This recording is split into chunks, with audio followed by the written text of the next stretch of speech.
Hello, je suis Victoria et j'ai 24 ans.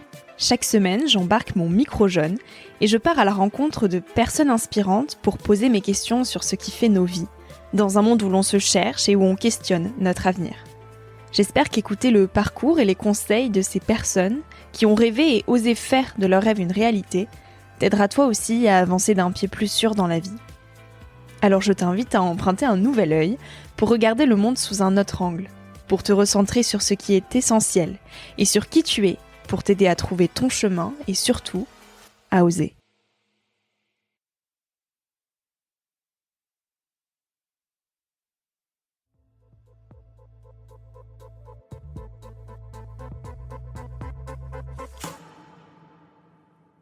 La question que je me pose, qui m'obsède, c'est quel impact on peut avoir. On a tous un rôle à jouer, quel que soit d'où on vient, le cadre familial dans lequel on a grandi, quelles que soient nos capacités, notre cercle d'influence. On a tous une voix, on a tous un rôle à jouer. On peut tous avoir un impact.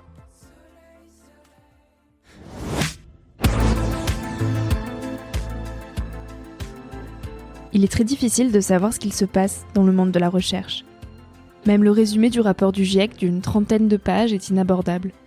Alors y comprendre quelque chose aux glaces, au permafrost, à la cryosphère, bonjour. Pourtant, il est nécessaire d'aller dans les écoles, de voir les maires, de faire des réunions publiques, de travailler auprès des jeunes générations pour démocratiser ces sujets qui nous semblent indigestes. L'urgence est totale, et lorsqu'on est éduqué, que l'on comprend ce que la science nous dit, on a envie d'une chose, passer à l'action. Heidi Sevestre est glaciologue, et elle fait cet intermédiaire entre les scientifiques et le grand public. Elle sort de son laboratoire et prend la parole pour décloisonner les murs trop épais et pour rendre accessibles à tous les découvertes scientifiques. Si l'on continue d'émettre autant de gaz à effet de serre, il n'y aura simplement plus de glaciers dans les Alpes d'ici la fin du siècle. Alors elles ne sont pas joyeuses, ces découvertes, mais pourtant Heidi les annonce avec le sourire. Dans la joie donc, je l'ai questionnée sur l'importance des glaces à notre équilibre sur Terre, de comment les protéger et surtout, de comment agir. Dans cet épisode avec Heidi, on parle de climat, de glace et d'action. J'espère que cette écoute te donnera l'envie de faire une différence. Putain, c'est classe. T'as même le logo sur tes papiers, oh là là. Toutes mes petites notes et tout. Cryosphère, permafrost. C'est clair. Mot compte triple. J'ai appris des nouveaux mots en préparant ton interview. Génial. On y va ? Allez, let's go. Salut Heidi. Salut Victoria. Je suis avec Heidi Sevestre. On est au Palais des Congrès à Bordeaux pour le World Impact Summit et on a réussi à s'échapper un petit peu de la foule et du bruit. On a trouvé une petite salle au calme pour enregistrer cet épisode. Merci Heidi pour ton temps. Tu es glaciologue, membre du Conseil de l'Arctique et tu travailles à l'AMAP dans un programme de surveillance et d'évaluation des pôles. Tu explores les glaces et tu as remporté cette année la première médaille Shackleton, si je prononce bien, pour la protection des régions polaires. Alors déjà, bravo pour ça. Merci. Bravo pour tout ce que tu fais. Tu as grandi dans le village de Gruffy, au pied du Semnoz, à côté d'Annecy, dans les Alpes. C'était comment de grandir dans cet environnement ? Écoute, je me rends vraiment compte aujourd'hui de la chance que j'ai eue, quoi. Grandir dans un petit village de 1500 habitants. On l'appelle le village aux 400 fontaines, parce qu'il y a plein de petits bassins. Chaque maison, pratiquement, a sa source qui descend de la montagne du Semnoz. Et ça a été une enfance, écoute, pleinement en contact avec la nature. Je me souviens, même entre midi et 2, à l'école, m'échapper en forêt, construire des cabanes avec mes copains. Génial. Me réveiller très très tôt le matin les week-ends pour aller observer des animaux dans la forêt. Pour moi, mon enfance, c'était vraiment l'enfance de l'émerveillement, en quelque sorte. Découvrir cette forêt, ces montagnes et juste de m'émerveiller de ce que je voyais tous les jours. Et d'être aussi très très curieuse par rapport à cette nature, quoi, d'essayer de comprendre, mais comment est-ce que tout ça fonctionne? Comment est-ce qu'une forêt fonctionne? Comment est-ce qu'on a des montagnes ici dans les Alpes? Et c'est comme ça, quand tu grandis dans un paysage pareil, que tu tombes complètement amoureuse de la nature. Et de cet émerveillement et de cette curiosité, finalement, tu en as tissé ta vie autour de la nature. Donc tu as une licence en géographie et un master de glaciologie. Après ton master, tu as rejoint 2 expéditions de glaciologie en Himalaya et au Groenland. Puis tu as fait une thèse de 4 ans sur la dynamique des surges glaciaires. C'est pas hyper commun quand même. D'où te vient cette passion pour la glaciologie? Au-delà de la nature et des montagnes, pourquoi la glace? Ouais, à la base, c'était vraiment les montagnes. Ouais. C'est marrant, quoi. Je pense que mon prénom m'a énormément influencée quand j'ai grandi. J'avais une maman qui était bibliothécaire, qui est maintenant à la retraite, qui m'a baignée, en fait, dans des histoires d'Heidi, aussi dans des histoires d'expéditions, d'aventure.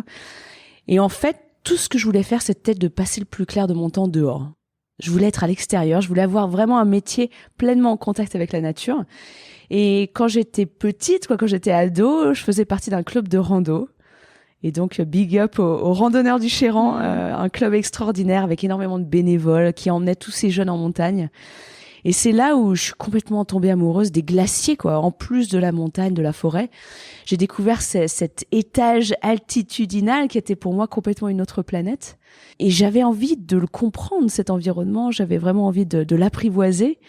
Il y a eu vraiment un moment décisif dans ma vie quand j'avais 16 ou 17 ans. Ouais. J'ai en fait participé à un tournage de documentaire, quoi. C'était super bizarre. C'était une sorte de télé-réalité à l'époque. C'était pas le Loft, hein. C'était en fait la haute route de Chamonix à Zermatt. C'était organisé par la télé suisse romande. J'avais fait un casting pour ça, quoi. C'était la folie à mon âge. Non.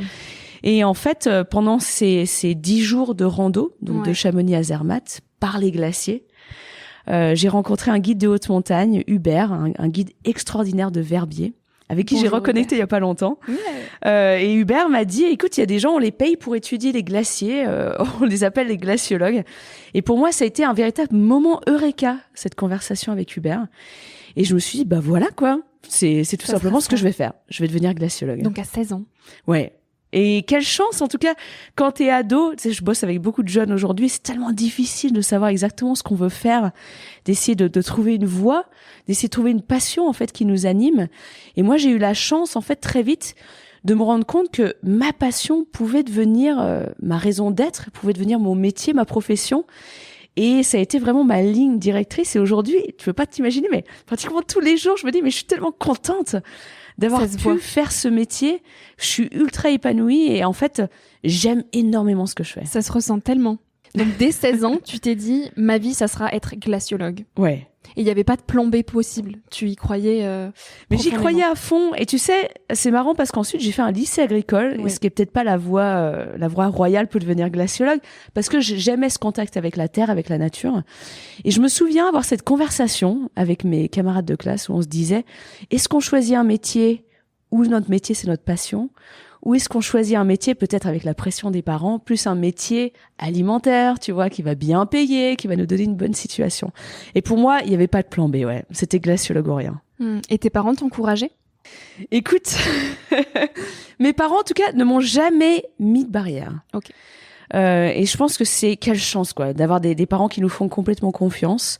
Bien sûr qu'ils m'ont un petit peu alerté, ils m'ont dit, est-ce que c'est vraiment ce que tu veux faire ? Est-ce que tu sais que ça va peut-être te permettre d'avoir un salaire ? Est-ce que tu sais comment ça marche d'être glaciologue ? Et je pense que c'est très bien d'avoir des parents qui nous font réfléchir vraiment à notre plan de vie.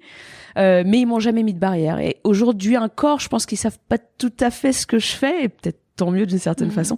Parfois, c'est un peu touchy sur le terrain. Mais j'ai des parents qui m'ont toujours donné carte blanche. Et aujourd'hui, qui sont super contents, en tout cas, de voir ce que j'arrive à faire. Eddy, c'est hyper beau de te voir avec autant le sourire et autant d'enthousiasme parce que tu traites quand même des sujets qui sont assez plombants et tu fais des découvertes quasiment quotidiennement de choses qui sont graves et urgentes. Donc aujourd'hui, ton travail est essentiellement basé sur les recherches de terrain. Tu te focalises sur la dynamique des glaciers en Arctique et sur la structure des barrières de glace en Antarctique. Quand on pense aux glaces, on pense rarement aux conséquences que ça peut avoir parce que c'est loin de nous et pourtant nos quotidiens dépendent de ces glaciers. Aujourd'hui, 1 kilo de CO2 émis, c'est 16 kilos de glaciers qui fondent. Quelles conséquences ont la fonte des glaces sur nos vies ? Je mets les pieds dans le plat, direct. Ouais, t'as raison, hein, il faut vraiment taper dedans. Je pense que parfois, en tant que glaciologue, tu sais, quand tu t'étudies des environnements très lointains, qui sont très aliens, je pense, pour la plupart des gens, on a tendance peut-être parfois à oublier que le changement climatique, c'est une histoire de vie perdue et aussi de cadre de vie perdu. Et ça, je pense, c'est essentiel, en tout cas pour moi, de constamment remettre l'humain, en fait, au cœur de ce qu'on étudie. Par exemple, ici, tu vois, on est à Bordeaux. Oui. Et à Bordeaux, que je veux dire, c'est la première fois que je viens à Bordeaux, il n'y a pas de glaciers, et on peut se dire, mais pourquoi est-ce qu'on parlerait des glaciers à Bordeaux? Alors qu'au contraire, quoi. Bordeaux, la montée des eaux. Exactement. On sait que juste 1 mètre d'élévation du niveau de la mer à Bordeaux aura des conséquences absolument dramatiques tout le long de la Garonne et de la Dordogne, des conséquences sur l'agriculture, bien sûr. On sait aussi que, finalement, la Garonne, elle prend naissance au niveau des Pyrénées, au niveau des glaciers des Pyrénées. Et aujourd'hui, il y a un rapport de l'UNESCO qui est sorti il y a quelques semaines à peine qui nous dit que c'est trop tard aujourd'hui déjà pour les glaciers des Pyrénées. On ne peut plus rien faire pour les sauver. Et mon travail aujourd'hui, c'est bien sûr de continuer à avoir les 2 pieds sur le terrain, d'étudier très clairement ce qui se passe au niveau de ces masses de glace très lointaines, mais c'est aussi et surtout d'alerter par rapport à ce qui est en train de se passer. Et je pense qu'il faut pas prendre les gens pour des idiots. Je pense que tout le monde mérite aujourd'hui de comprendre à quel point la situation, pour moi, la situation des glaciers, elle est catastrophique. On parle de peut-être plusieurs mètres d'élévation du niveau de la mer d'ici la fin du siècle. On parle de la perte de ressources d'eau potable liée à la perte des glaciers de montagne. Et aujourd'hui, écoute, j'essaie sans relâche d'alerter les gouvernements, mais surtout d'alerter le grand public, les jeunes et les moins jeunes, d'alerter le secteur privé, parce qu'aujourd'hui, on a besoin de tout le monde. On a besoin vraiment de se serrer les coudes. On a besoin de se préparer par rapport à ce qui va nous tomber dessus. Mais aujourd'hui, il n'est pas trop tard pour éviter le pire par rapport à ces régions de neige et de glace. Mais ça veut nous demander énormément de travail. Et c'est vraiment maintenant, dès maintenant qu'il faut agir. Ces glaciers qui sont aussi la plus grande réserve d'eau douce sur Terre. C'est ça. Quand tu regardes les glaciers de montagne, et que j'aime énormément, quoi. Je viens d'Annecy, quoi. Je suis née à Annecy, j'ai grandi à Gruffy. Il y a des glaciers tout autour de nos massifs montagneux. C'est 3,5 milliards de personnes sur Terre qui dépendent de l'eau des glaciers de montagne. Non mais c'est hallucinant quand tu penses à des chiffres pareils. Donc c'est de l'eau qui est utilisée comme eau potable, comme tu viens de le dire, pour tout ce qui est sanitaire, pour tout ce qui est agriculture, bien évidemment. Pense aux glaciers de l'Himalaya, qui sont directement connectés aux parties sur Terre qui ont la plus grande densité de population. C'est aussi la production d'hydroélectricité en France qui est directement liée à l'eau des glaciers. C'est aussi nos centrales nucléaires qui sont refroidies par l'eau des glaciers. Si on a encore de l'eau dans la Garonne ou dans le Rhône pendant l'été, c'est aussi grâce aux glaciers. Et aujourd'hui, on a émis tellement de gaz à effet de serre dans l'atmosphère qu'il y a déjà une grande partie de ces glaciers qui sont condamnés. Et si on continue sur notre trajectoire actuelle, on risque de perdre tous les glaciers des Alpes, pratiquement tous les glaciers des Alpes, d'ici la fin du siècle, quoi. Donc, agir dès aujourd'hui. Oui, tu viens de le dire et justement, c'était ma transition à la prochaine question, le fait que l'avenir des glaciers dans les Alpes, on est sur une trajectoire de perdre pratiquement tous ces glaciers d'ici la fin du siècle. Le problème, c'est qu'aujourd'hui, les concentrations de CO2 continuent d'augmenter dans l'atmosphère. Donc, comment on fait? C'est ça qui est fou, parce qu'il faut... En fait, je pense que c'est vraiment ce qu'on appelle la bottom line, quoi. Il faut vraiment juger nos actions contre le dérèglement climatique à est-ce que le CO2 continue à augmenter dans l'atmosphère ou pas?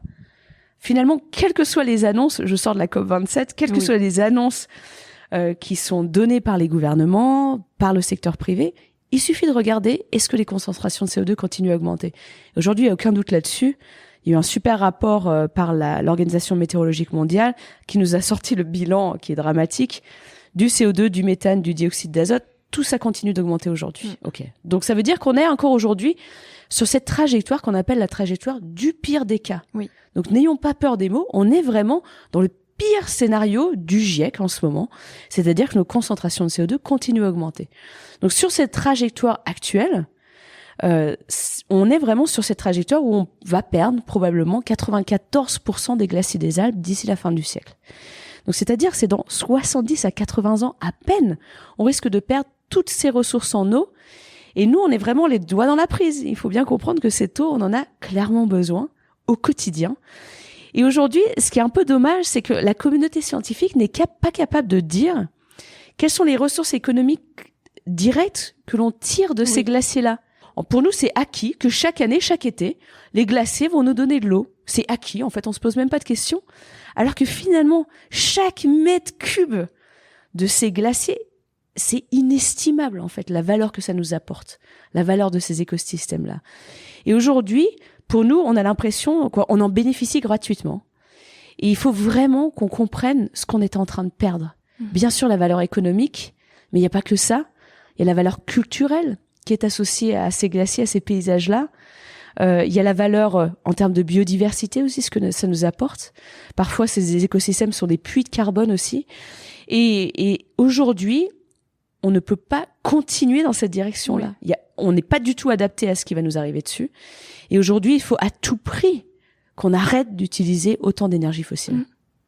Pour essayer aussi de démocratiser au mieux le sujet, j'aimerais juste faire un petit point focus sur le permafrost, qui est un sol gelé toute l'année, qui a un puits de carbone qui absorbe nos émissions de gaz à effet de serre.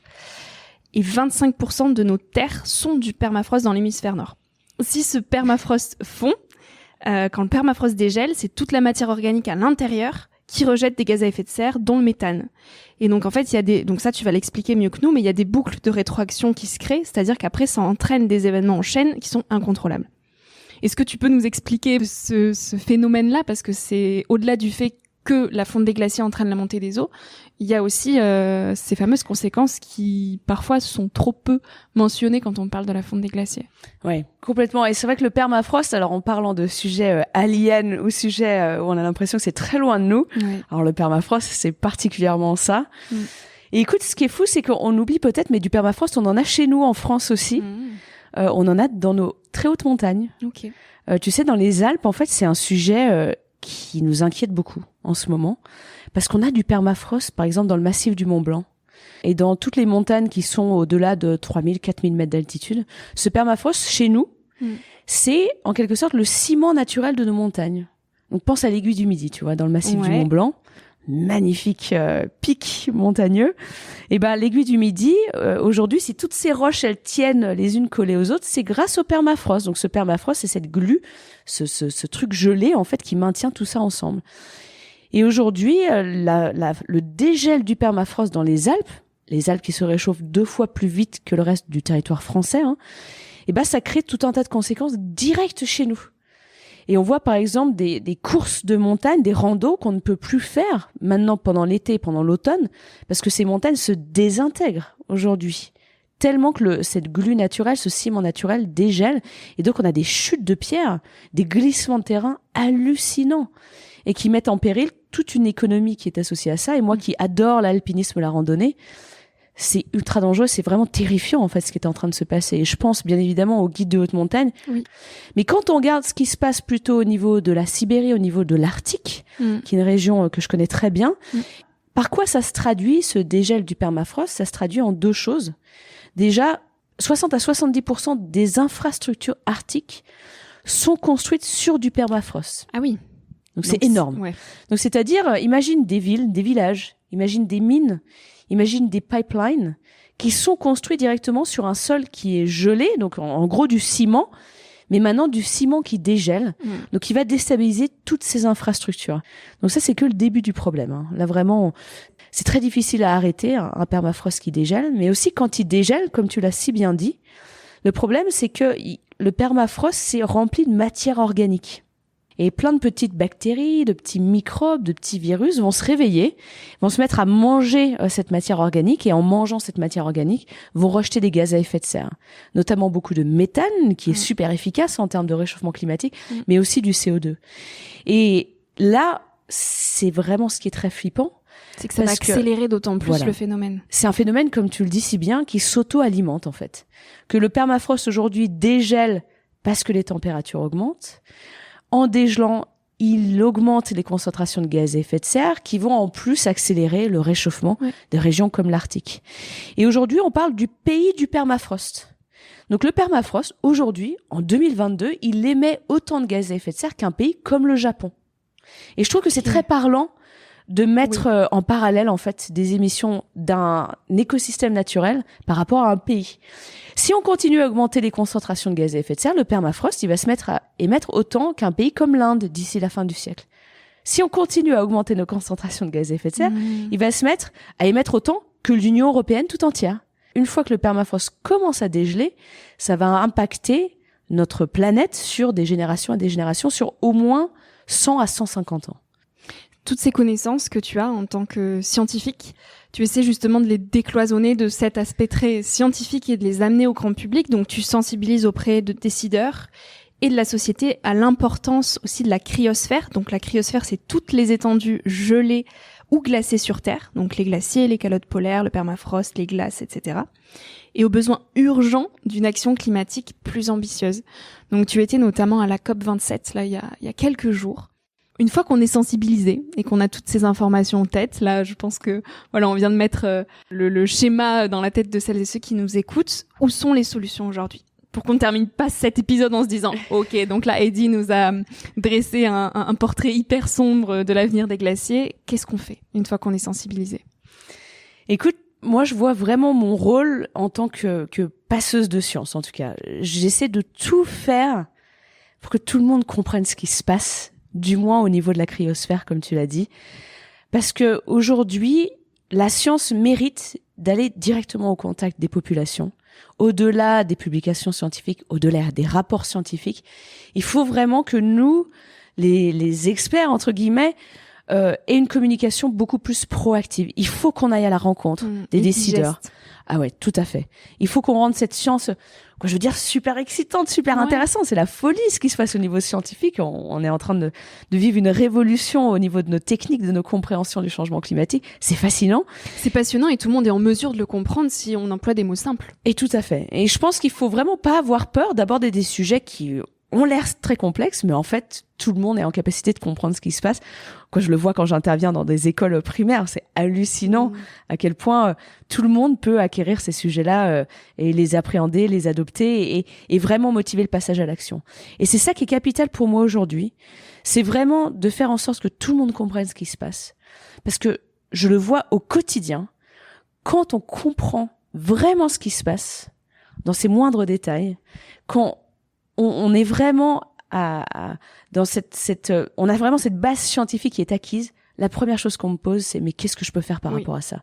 Et c'est vraiment la transition qu'il faut qu'on opère aujourd'hui. C'est de passer de cette acquisition de ces connaissances à l'action, quoi.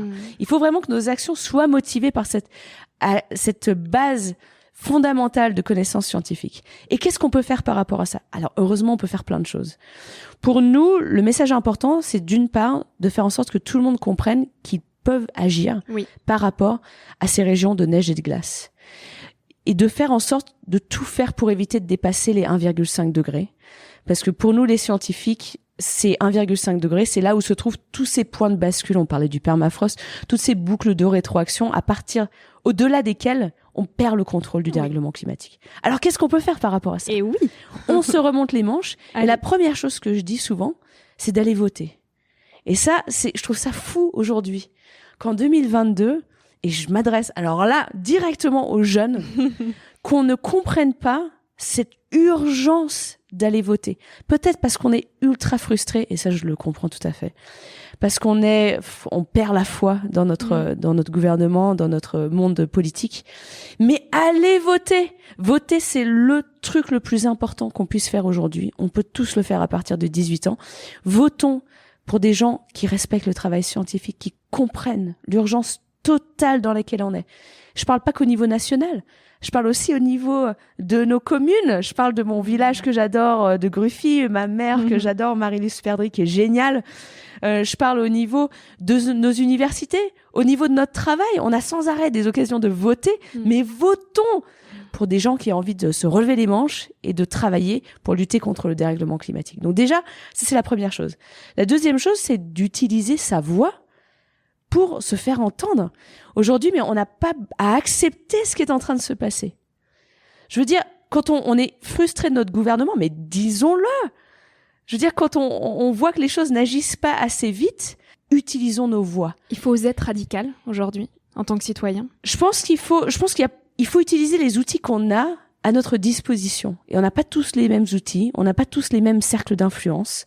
Mais je pense qu'il faut, moi je suis vraiment pour le empowerment, pour montrer qu'on a tous un rôle à jouer. Et parfois, il y a de la radicalité là-dedans, mais parfois on n'a pas besoin de radicalité pour faire changer les choses, peut-être au niveau de notre travail, tu vois, par exemple, au niveau de nos universités. Mais quand on est frustré, faut pas hésiter. Et là, juste pour donner un exemple, mais qui m'enthousiasme à 1000% en ce moment, On voit ce qui se passe au niveau de l'université de Barcelone. L'université de Barcelone, c'est 14 000 étudiants, 6 000 staff.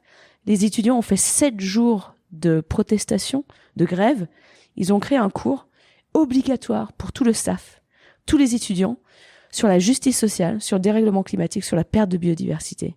Et pour moi, c'est génial, parce qu'on voit que finalement, il faut pas attendre que les choses se passent, quoi. Il faut vraiment, si aujourd'hui notre modèle ne correspond plus à ce dont on a besoin, il faut le dire, et il faut faire bouger les choses. Et donc, prenons exemple, parce que il y a des bulles d'espoir de partout, quoi. Il y a des graines qui sont semées de partout. Et j'aurais peut-être terminé là-dessus, que c'est pas en se critiquant les uns les autres qu'on y arrivera. C'est pas en disant, oh, regarde mon voisin, le nul, il agit pas assez vite. Je veux dire, personne n'est parfait dans la lutte contre le dérèglement climatique, dans la lutte pour la justice sociale. Personne n'est parfait. Mais je pense qu'on a tous envie d'être du côté des solutions. Bien sûr. Donc on se serre les coudes et puis on y arrivera ensemble. Et justement, sans parler de lutte, comment on peut rendre cette quête joyeuse pour qu'on ait envie d'aller vers un monde beaucoup plus durable et authentique? Comment tu le vois, le monde de demain? Pour moi, c'est vraiment, je m'épanouis vraiment dans l'action. Et je pense qu'on peut se retrouver paralysé par rapport aux connaissances scientifiques. Moi, je le vois très bien, hein. Moi, je suis pas souvent celle qui annonce des bonnes nouvelles, loin de là. Mais tu le fais avec le sourire. Mais j'essaye, et en fait, j'essaie vraiment de faire cette transition le plus vite possible et de motiver les gens à passer à l'action, quoi. Et j'adore cette citation que je dis tout le temps, mais je crois que c'est Jane Fonda qui a dit que le meilleur remède face à l'anxiété climatique, c'est l'action. Et à quel point on s'épanouit dans l'action, quoi. À quel point on découvre des gens extraordinaires, que je suis vraiment ravie de te retrouver aujourd'hui. Moi aussi. Et de voir que finalement, on a tous envie d'un futur où il y a de la place pour tout le monde, où finalement notre air, notre eau, nos sols sont beaucoup plus sains, un monde où vraiment on s'épanouit tous, où on retrouve ce contact avec la nature.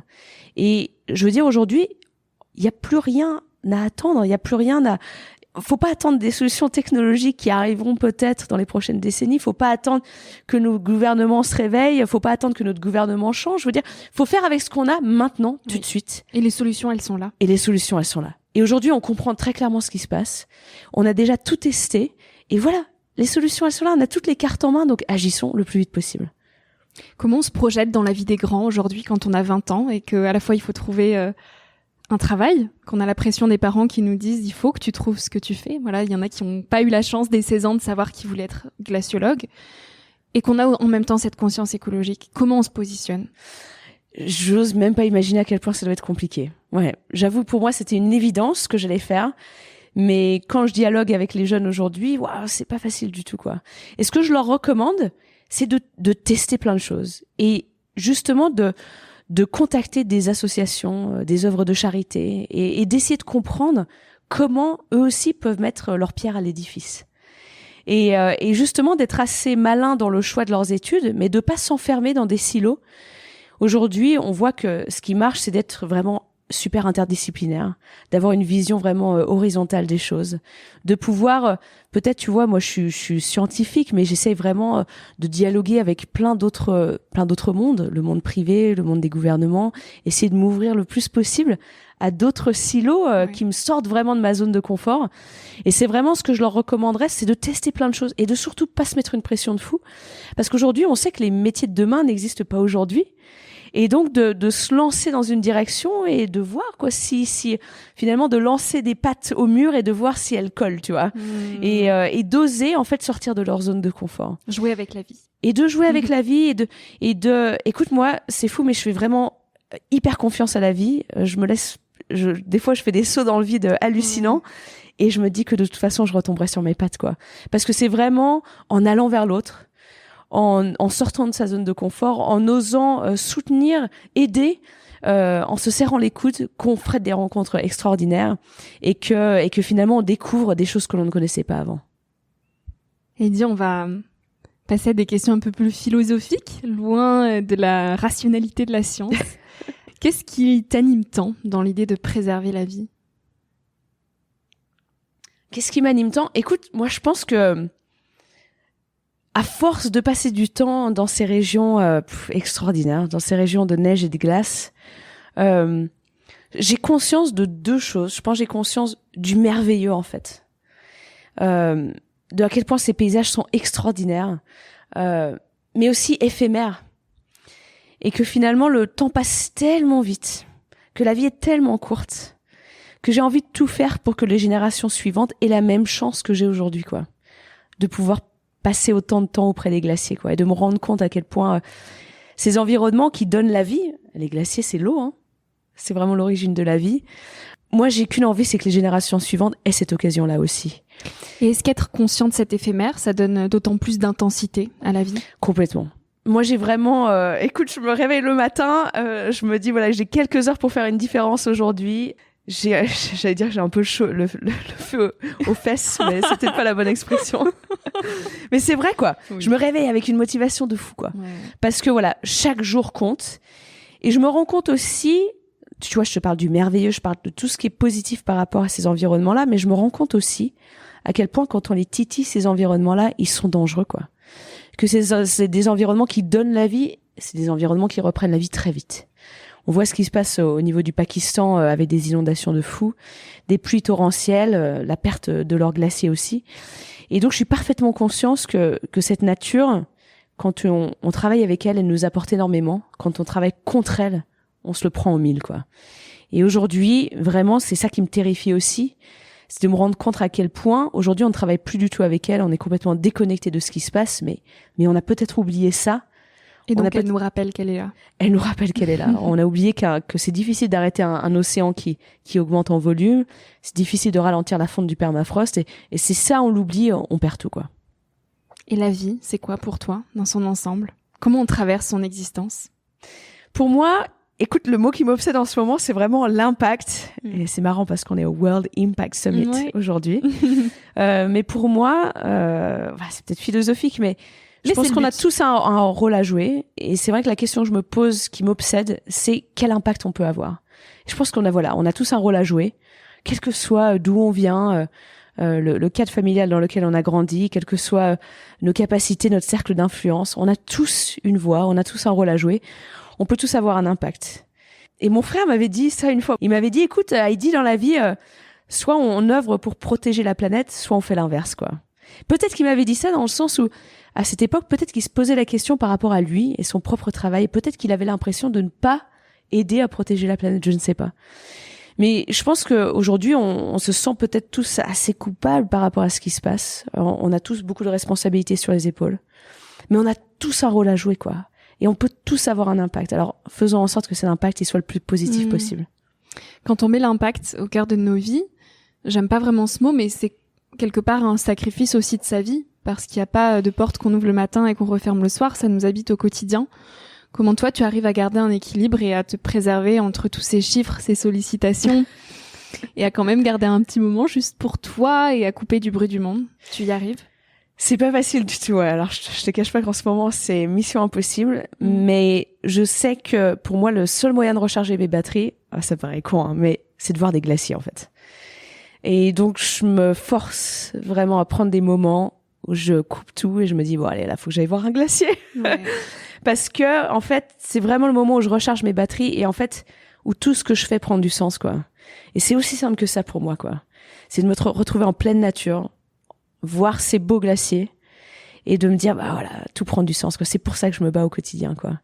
Mais c'est clair, comme tu le dis, que c'est j'aime pas trop dire un combat, mais c'est vraiment une mission, en tout cas, oui, qui habite tout mon être, quoi. Pour le meilleur et pour le pire, ça c'est sûr. Et que parfois, c'est un peu la folie, comme en ce moment, mais que il y a vraiment plus de temps à attendre, quoi. Tu sais pourquoi tu le fais. Et voilà, je me réveille le matin, je sais pourquoi je le fais, et je suis peut-être crevée au quotidien, mais en fait, ça me donne aussi beaucoup d'énergie d'agir, quoi. Et si j'étais pas dans l'action permanente, je pense que très vite je perdrais la foi et peut-être que je me poserais trop de questions, quoi. Oui. Donc il faut vraiment que je sois constamment dans le mouvement et dans l'action. Ouais. L'action, meilleur remède contre l'éco-anxiété. C'est sûr. Quelles sont tes prochaines expéditions prévues ? Est-ce que tu as prévu d'aller en Arctique, en Antarctique dans les mois à venir ? Écoute, ouais, j'ai vraiment un projet qui me... Oh là là, en parlant de temps qui passe et de course contre la montre, j'ai un projet là qui me motive énormément, qui est un projet sur les glaciers tropicaux, qui s'appelle The Last Tropical Glaciers, donc les derniers glaciers tropicaux. Et donc, ce sont en fait ces glaciers qui sont le long de l'équateur. On parle souvent du Kilimandjaro, mais il y en a plein en fait. Il y a des glaciers notamment en Colombie. avec plein de projets de citizen science en Colombie qui sont extraordinaires. Et en fait, les glaciers, ils sont tous en train de disparaître, malheureusement. Aujourd'hui, on a passé ce seuil où on ne peut plus rien faire pour ces glaciers. Donc, on va ne faire qu'assister à leur disparition, malheureusement. Et moi, je suis vraiment convaincue, comme beaucoup, que si on oublie le passé, si on oublie l'histoire, ça se répète. Et aujourd'hui, si on oublie l'importance de ces glaciers tropicaux, que eux aussi, ils fournissent encore aujourd'hui de l'eau aux populations, qu'ils créent des écosystèmes incroyables, et ben finalement, ça va faire que se répéter. Ce sera plus les glaciers tropicaux, ce sera peut-être les glaciers des Alpes, ce sera peut-être les glaciers de l'Himalaya. Et c'est un projet qui est un projet scientifique à la base, mais surtout un projet d'éducation, un projet de communication scientifique où on veut vraiment créer ces archives digitales sur ces glaciers-là, pour qu'on les oublie pas une fois qu'ils seront plus là, mais faire en sorte que l'on apprenne, qu'on leur donne une voix, et qu'on ne répète pas les erreurs qu'on a fait avec ces glaciers tropicaux. Donc, prochaine expédition, ce sera peut-être, on y travaille, avec des glaciers qui sont en Papouasie. Donc, c'est incroyable, qu'il y ait encore des glaciers, les derniers glaciers d'Océanie. Ouais, les on glaciers de s'imagine pas qu'il y Puncak-Yaya. ait des glaciers là-bas. Ah, c'est stratosphérique, comme paysage, en tout cas, de voir ces forêts tropicales et par-dessus, t'as des glaciers. Et moi, je veux tout faire pour que le monde entier entende parler de ces glaciers, qu'on apprenne des erreurs peut-être qu'on a faites en abandonnant ces glaciers tropicaux et qu'on fasse pas la même chose avec les glaciers ailleurs dans le monde. D'où l'importance de la transmission et de te tendre le micro jaune aujourd'hui. Exactement. Et je te remercie pour ça. Qu'est-ce que c'est réussir sa vie, Heidi ? Bah écoute, c'est bête, mais je vais en revenir à cet impact peut-être. C'est essayer de faire une différence. Et écoute, cette différence, elle peut être très égoïste. Ça peut être une différence pour nous. Ça peut être une différence pour les autres. Et je ne juge pas que ce soit une différence pour nous, pour les autres. Mais pour moi, c'est réussir sa vie, c'est essayer de faire bouger les choses pour le meilleur, quoi. Et ça peut être tout petit. Évidemment, il n'y a jamais d'impact trop petit. Oui. Mais pour moi, c'est d'essayer de s'épanouir, en tout cas, en essayant d'avoir un impact positif, ouais. Je vais te poser la question signature du podcast. Si tu avais un message à partager aux jeunes d'aujourd'hui, qu'est-ce que tu voudrais leur dire ? Écoute, ouais, je pense à eux tout le temps, quoi. Et j'apprends tellement en travaillant avec les jeunes aujourd'hui. Heureusement qu'ils sont là. Et je leur dirais quoi, allons-y, quoi, ensemble, quoi. Et n'hésitez pas à nous questionner, quoi, juste pour reprendre ma casquette de scientifique. Travaillez avec nous, mais poussez-nous, quoi. Poussez-nous. Et aujourd'hui, je veux vraiment, peut-être pas les rassurer, mais leur dire qu'on n'attend pas d'eux de résoudre nos problèmes, quoi. C'est déjà à ma génération, génération plus ancienne, de résoudre tous les problèmes qu'on a créés, mais qu'on aura besoin de leur voix, qu'on aura besoin de leurs actions aussi pour travailler avec nous.